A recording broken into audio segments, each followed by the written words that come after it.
Boxing King Media in association with boxer Oladipo, minus 15 kg. Man's got six-pack, chiseled jawline, everything. When's the last time when you had that chiseled jawline? Honestly, I can't remember. I look at myself in the mirror now and I'm just like, this is beautiful, isn't it?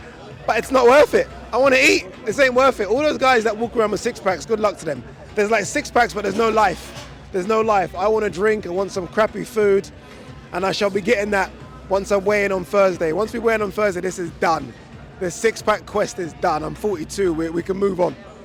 Exactly. As you know, from my experience, health is wealth, man. Forget everything else. No, indeed, brother. I mean, look, just so good to see you here. You just can't keep away. I bet the doctor told you to rest. And here you are screaming and shouting at some of these crazy boxing events. But look, it's good to see you back out, man. Honestly, it was scary news about you. But to see you now, healthy-ish, right? I know there's still obviously things you need to work on, but it's good to see you here, brother. Bless Ade. Let's talk about this show, man. Let's start with Cyrus Patterson, because fucking hell, what a fight. Dude, it's crazy. Like, honestly, you see these next-gen cards, and I get it. I'm a boxing fan as well, and you see some of the names on the card, you're like, this ain't going to be great. These next-gen cards are different. We had one with Cyrus Patterson when he fought Chris Jenkins in Newcastle. I'm going to guess and say March. They always deliver. They just always deliver. And the first fight on the card, Jordan Flynn, Kane Baker, delivered. And then you're like, all right, Cyrus Patterson, I knew it was going to deliver because Conor Walker doesn't come to lay down. And Cyrus Patterson, unfortunately for him, fights one way. You know, I know he's a good amateur boxer, but he fights one way in the pros, and that way is just forward. And so does Conor Walker, and it was two bricks meeting, and they got to do that again. That's fight of the year.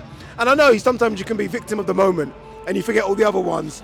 But in terms of being ringside and watching a fight, that was fight of the year. 100%. Did you think at any point the towel could have come in the round before? I think there was a point where Cyrus looked very close to getting stopped, and the referee was thinking about it. Yeah, he got caught with a big right hand. And it's funny though, because every time he started to land his threes and fours, he just got caught with one. And I felt, I felt did him a bit of a disservice as well. When he got knocked down twice, two of those were slips. And then you start chasing, don't you? So then you maybe go off game plan because you're like, oh my God, I'm down already now. I've got to then fight hard. It reminds me a bit of when Chisora fought Dillian White. And I think Chisora got a point deducted. Then he tried to go after White. White caught him for hook. And I felt like Cyrus was starting to try and chase it. And unfortunately, Conor Walker's a dog like Cyrus is a dog. It was almost two dogs in there. And maybe they've rushed Cyrus a bit. I mean, you look at Conor Walker, Cyrus only 5-0. Is this the kind of fight you do for him? But sometimes you just got to know where a guy is. And now I think we all kind of know. After the Chris Jenkins and the Conor Walker fight, you kind of know where he is. So it's back to the drawing board, a long rest. Honestly, they took a long rest after Chris Jenkins. They're going to have to take a longer one after this. I was supposed to get in the ring and announce Lewis Ritson. Literally, I had everything ready, and it got to a stage where even if he won that fight, you're not announcing Ritson because he's going to be out until sometime next year. And they was talking about Ritson November. No way. So, look, disappointing for Cyrus Patterson. But again, we didn't know too much about Conor Walker. Look what it does for him now. It opens him up.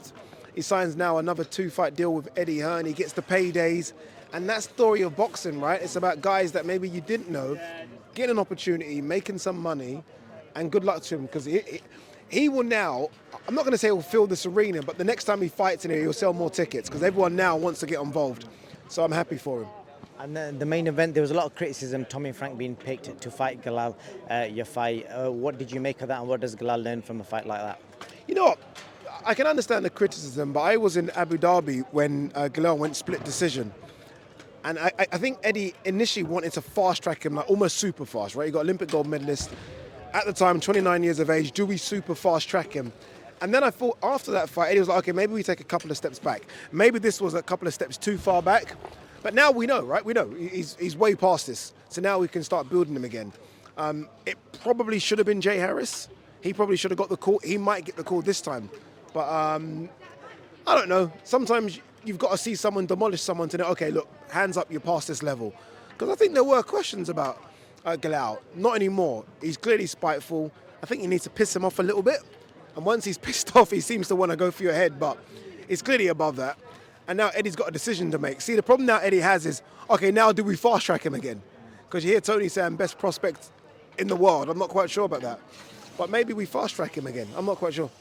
I'm glad you mentioned Tony because I'm going to finish on Tony. We saw the other day Carl FROCH come out with comments and basically criticising Tony's commentary style, saying that he's too biased and he can't be neutral when his friends are fighting. You obviously work with him on a daily basis. I'm guessing you've had some conversation about that. You know, what's the vibe?